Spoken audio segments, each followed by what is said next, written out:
नमस्कार साथियों, स्वागत है आपका आपके इस YouTube चैनल स्टेट लेवल पर। दोस्तों, आज 21 जनवरी 2025 की करंट अफेयर हम देखेंगे और प्रतिदिन की भांति शुरुआत करेंगे उसी सकारात्मक ऊर्जावान वाक्य के साथ।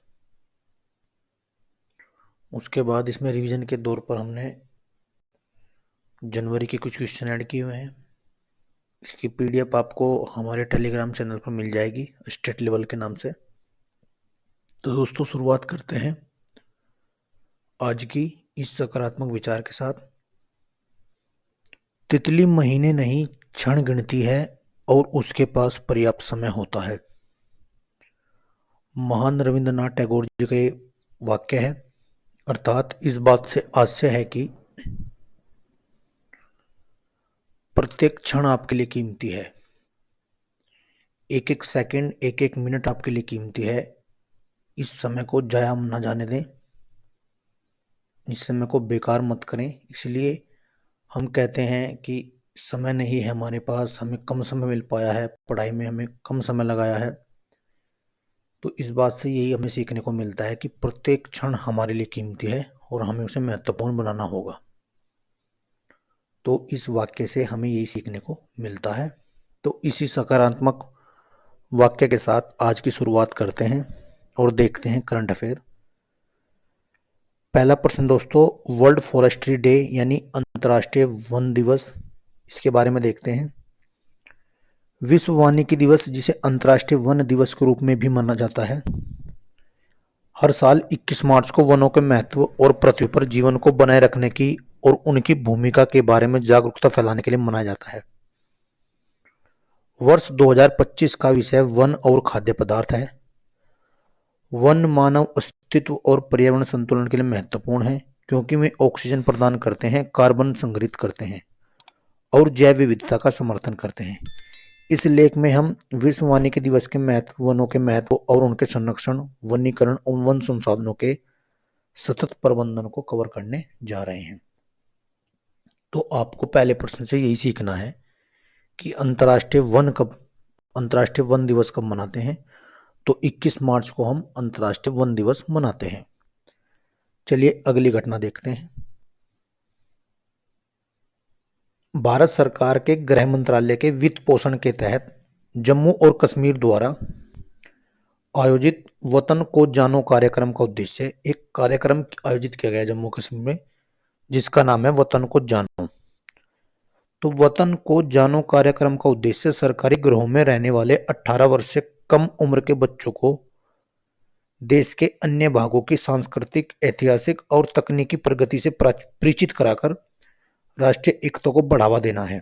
यह कार्यक्रम भारत के युवाओं में एकता को बढ़ावा देने और अधिक समावेशी और सामंजस्यपूर्ण समाज बनाने में सफल रहा है। तो आपको याद रखनी है कि वतन को जानो, वतन को समझो, ये कार्यक्रम एक तरीके से जम्मू कश्मीर में आयोजित किया गया। तो ये क्वेश्चन पूछा जा सकता है आपसे कि ये कार्यक्रम कहाँ पर आयोजित किया गया। कोई भी योजना, कोई भी लक्ष्य, कोई भी कार्यक्रम जब भी आयोजित किया जाता है तो परीक्षा में अक्सर पूछा जाता है। चलिए अगली घटना देखते हैं। खेलो इंडिया पैरा गेम्स का दूसरा संस्करण नई दिल्ली में शुरू।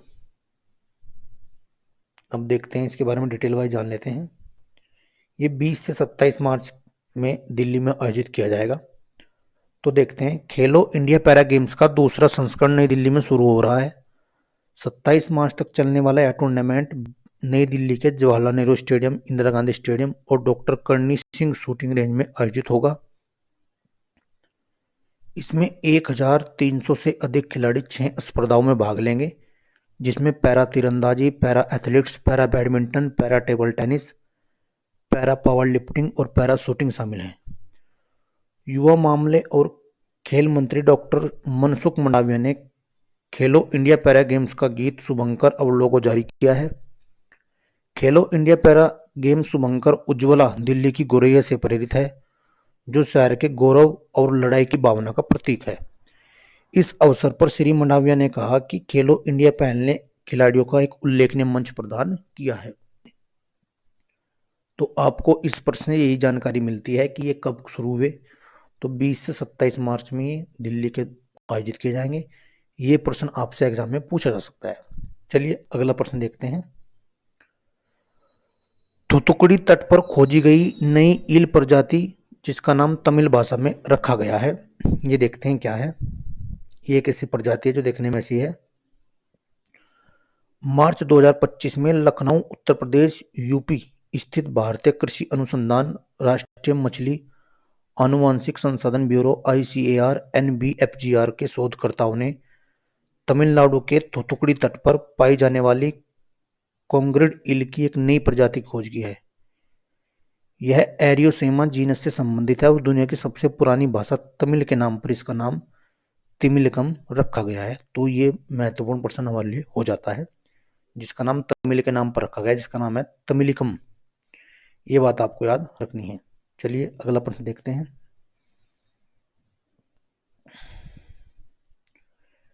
DGCA ने महाराष्ट्र के अमरावती हवाई अड्डे को उड़ान संचालन के लिए एक लाइसेंस दिया है। ये देखते हैं इसके बारे में। मार्च 2025 में महाराष्ट्र के बेलोरा में अमरावती हवाई अड्डे को नागरिक उड्डयन मंत्रालय MOCA के तहत नागरिक उड्डयन महानिदेशालय DGCA द्वारा एक हवाई अड्डा लाइसेंस प्रदान किया गया है। आधिकारिक तौर पर इसे लाइसेंस प्राप्त क्षेत्रीय संपर्क योजना RCA हवाई अड्डे के रूप में नामित किया गया है। यह लाइसेंस दर्शाता है कि हवाई अड्डा अब उड़ान संचालन शुरू करने के लिए तैयार है। मुंबई महाराष्ट्र स्थित एयरलाइंस एयर एविएशन लिमिटेड सप्ताह में 3 बार ATR 72 विमान के साथ मुंबई अमरावती मुंबई मार्ग पर उड़ानें संचालित करेगा। मार्च 2025 के अंत तक परिचालन शुरू होने की उम्मीद है। तो ये जानकारी हमें इस प्रश्न से मिलती है। अगली घटना देखते हैं। भारत और मालदीव के बीच द्विपक्षीय व्यापार लेन देन का निपटान भारतीय रुपये और मालदीवियन रुपये के बारे में की अनुमति मिली है, यानी दोनों के बीच समझौता हुआ है। आइए जान लेते हैं इसके बारे में। भारत और मालदीव के बीच द्विपक्षीय व्यापार लेन देन का निपटान मौजूदा एशियाई क्लियरिंग यूनियन तंत्र के अलावा भारतीय रुपये और मालदीवियन रुपया में करने की अनुमति होगी, यानी जो उनका पूरा लेन देन है वो इन करेंसी के तहत होगा। मालदीव में मीडिया रिपोर्टों ने बताया है कि भारतीय रिजर्व बैंक ने सोमवार को इस संबंध में एक परिपत्र जारी किया है। इससे मालदीव को मदद मिलेगी। भारत मालदीव का सबसे बड़ा व्यापार साझेदार है और द्विपक्षीय व्यापार 548 मिलियन अमेरिकी डॉलर से अधिक है। यह निर्णय पिछले साल नवंबर में भारतीय रिजर्व बैंक और मालदीव मौद्रिक प्राधिकरण के बीच एक समझौता ज्ञापन पर हस्ताक्षर किए जाने के बाद लिया गया है। यानी भारतीय और मालदीव के बीच अब जो लेन देन होगा वो भारत की करेंसी रुपये और रुपये में जो मालदीवियन रुपया है उसके बीच होगी। चलिए अगली घटना जानते हैं। उपभोक्ता संरक्षण को बढ़ावा देने के लिए केंद्र सरकार ने मिलाया मेटा से हाथ, यानी दोनों में एक साझेदारी हुई है। तो जान लेते हैं। सरकार के फ्लैगशिप प्रोग्राम जागो ग्राहक जागो के तहत भारतीय ग्राहकों को डिजिटल साक्षरता पहल के जरिए सशक्त बनाने के लिए केंद्र और मेटा ने हाथ मिलाया है। संयुक्त अभियान BN एम्पावर्ड कंज्यूमर का उद्देश्य भारतीय ग्राहकों को शिक्षित करते हुए उन्हें ऑनलाइन खतरों की पहचान करना और स्वस्थ ऑनलाइन आदतों से रूबरू कराना। इस अभियान के तहत भारतीय ग्राहकों को मजबूत पासवर्ड का इस्तेमाल करना, ऑनलाइन जानकारियों को वेरीफाई करना और संदिग्ध गतिविधियों की रिपोर्ट करना सिखाया जाएगा। तो दोनों में साझेदारी हुई है, तो ये बात आपको याद रखना है। मेटा से इन्होंने हाथ मिलाया, जो फेसबुक अर्थात जिसका नया नाम मेटा है, ये बात आपको याद रखनी है। चलिए अगली घटना देखते हैं। लोकसभा सचिवालय और सूचना प्रौद्योगिकी मंत्रालय ने संसद भाषणी शुरू करने के लिए किया समझौता। अभी जानते हैं संसद भाषणी आखिरकार क्या है। लोकसभा अध्यक्ष ओम बिरला और केंद्रीय इलेक्ट्रॉनिक्स एवं सूचना प्रौद्योगिकी मंत्री अश्वनी वैष्णव की उपस्थिति में लोकसभा सचिवालय और इलेक्ट्रॉनिक्स एवं सूचना प्रौद्योगिकी मंत्रालय के बीच AI संचालित बहुभाषी संसदीय संचालन के लिए संसद भाषणी शुरू करने के लिए एक समझौता ज्ञापन पर हस्ताक्षर किए गए हैं। संसद भाषणी का उद्देश्य जुड़े कार्यों का संचालन में विभिन्न भाषाओं की सुविधा प्रदान करने और इससे जुड़ी प्रक्रियाओं को सुव्यवस्थित बनाने के लिए एक व्यापक इन हाउस AI समाधान प्रदान करना है।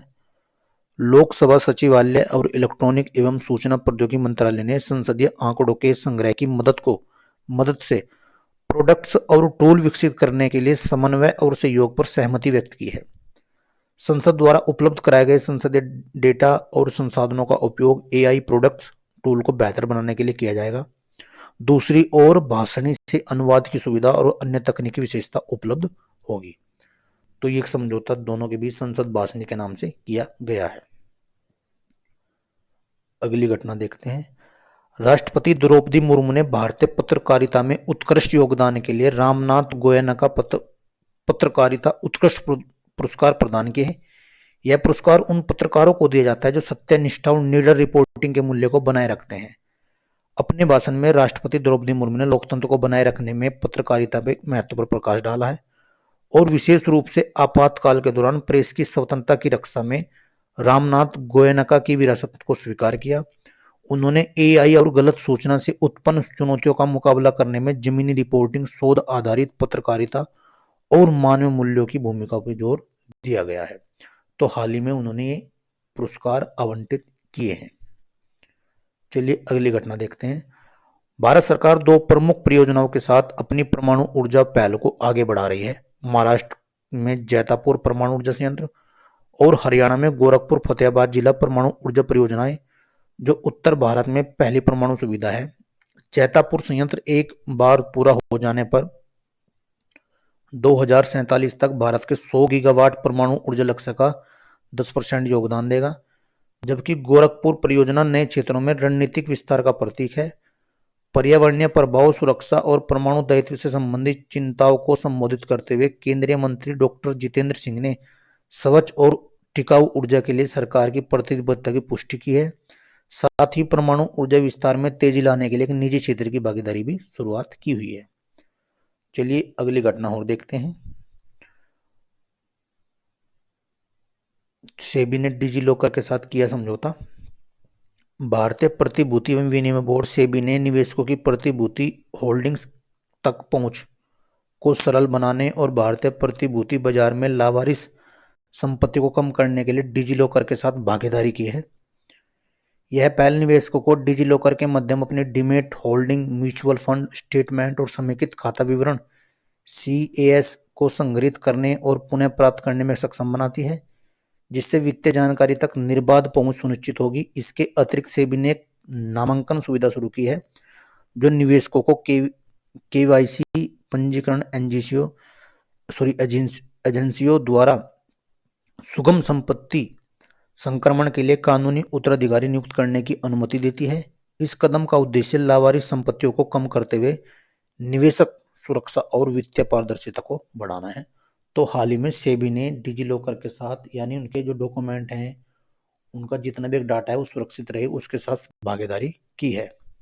चलिए अब देखते हैं रिवीजन के प्रश्न। और रिवीजन में हम जनवरी का रिवीजन ले रहे थे, जिसमें पहला प्रश्न है, गूगल क्लाउड के साथ मिलकर AI संचालित कृषि नेटवर्क लॉन्च किया है उत्तर प्रदेश ने।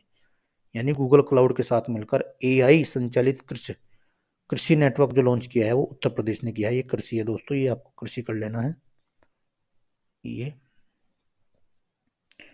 चलिए आगे बढ़ते हैं। AI शिखर सम्मेलन 10 से 11 फरवरी में फ्रांस में आयोजित हुआ, जिसमें हमारे प्रधानमंत्री नरेंद्र मोदी जी गए थे। प्रधानमंत्री का पहला पॉडकास्ट, जी हाँ, उद्यमी निखिल कामत से उन्होंने किया था। भारत में एक उद्यमी है निखिल कामत, उनके साथ उनका पहला पॉडकास्ट हुआ था। दक्षिण भारत की पहली संक्रामक रोग अनुसंधान और निदान प्रयोगशाला ये बेंगलोर में खोली गई है, भारतीय आयुर्विज्ञान अनुसंधान परिषद द्वारा। मियावाकी पद्धति, कचरे के ढेर को पिछले 2 वर्षों में 56,000 वर्ग मीटर में क्षेत्र को घने जंगल में रूपांतरित करना, ये एक मियावाकी पद्धति है जिसके बारे में जाना जाता है। यानी कचरे से उस ऐसे स्थान में तब्दील करना जो उपयोगकर्ता बन जाए, यानी उपयोगी बन जाए। तो जो कचरे का ढेर है उसको कहीं ना कहीं घने जंगल में तब्दील करना मियावाकी पद्धति कहलाता है। हृदय संबंधी टेली सर्जरी शुरू की गई है रोबोटिक प्रणाली द्वारा भारत ने हृदय संबंधी टेली सर्जरी शुरू की है रोबोटिक प्रणाली द्वारा, तो भारत ने हाल ही में शुरू की है। वन विभाग ने वन्य अपराधों पर अंकुश लगाने के लिए गुरुडाक्षी ऑनलाइन FIR प्रणाली शुरू की है, ये कर्नाटक विभाग ने शुरू की है। सोनमर्ग सुरंग का उद्घाटन किया 13 जनवरी में प्रधानमंत्री मोदी जी ने। अमेरिकी पत्रिका ट्रैक एंड फील्ड न्यूज पत्रिका ने वर्ष का सर्वश्रेष्ठ भाला फेंक खिलाड़ी चुना है नीरज चोपड़ा को, ये बात आपको याद रखनी है। और अंतिम प्रश्न देखते हैं, गैर संचारी रोगों पर राष्ट्रीय कार्यशाला, केंद्रीय स्वास्थ्य मंत्रालय ने तेलंगाना सरकार के साथ मिलकर गैर संचारी रोगों पर 2 दिवसीय राष्ट्रीय कार्यशाला का आयोजन किया है, ये बात भी आपको याद रखनी है। दोस्तों, हम प्रतिदिन कुछ महत्वपूर्ण घटनाओं के साथ पिछला रिवीजन लेते हैं, तो ऐसे ही प्रतिदिन आपको वीडियो मिलती रहेगी। बस धीरे से आपको याद करना है, समझना है, और वही आपको मन में बात याद रखनी है कि क्षण क्षण आपके लिए कीमती है, एक एक सेकंड आपके लिए महत्वपूर्ण है। उसको उपयोगी बनाइए, उसको नष्ट मत कीजिए, तभी आप बेहतर प्रयास कर रहे हैं। तो आज की इस वीडियो में सिर्फ इतना ही। जय हिंद, जय भारत।